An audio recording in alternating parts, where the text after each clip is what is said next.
भोलेनाथ आपकी सदा ही जय हो। जय श्री राम। साथियों,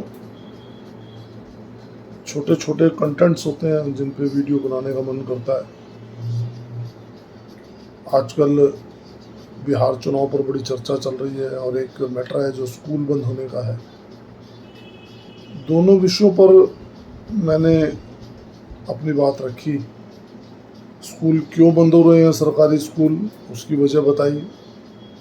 छोटे से छोटा इंसान, गरीब से गरीब आदमी भी अपने बच्चे को प्राइवेट स्कूल में पढ़ाना चाहता है और वो चाहता है कि उसका बच्चा पढ़ लिख कर बड़ा अच्छा इंसान बने, सरकारी नौकरी पाए, लेकिन सरकारी स्कूल में पढ़ाना नहीं चाहता। ये विडम्बना है साथियों। सरकारी कॉलेज में पढ़ाना चाहता है क्योंकि वहाँ फीस कम है, लेकिन सरकारी स्कूल में नहीं पढ़ाना चाहता। अब 1-1 लाख रुपए टीचर्स की फीस है, वो कहाँ से आएगी, कैसे दी जाएगी।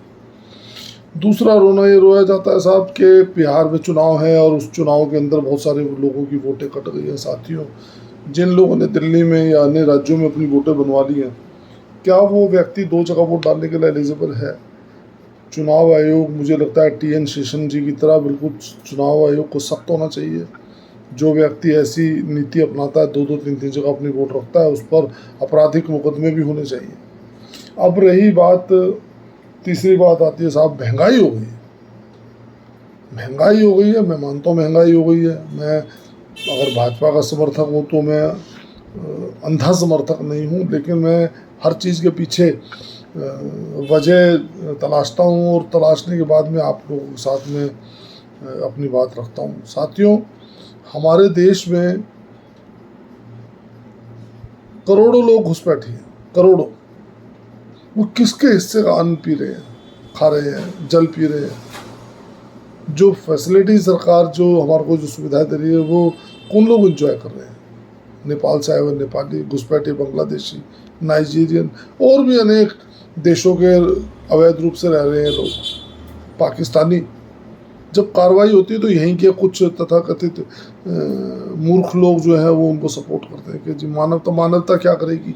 आपका देश आपका है, आपका देश कोई धर्मशाला नहीं है। साथियों, इस बात को समझने की आवश्यकता है।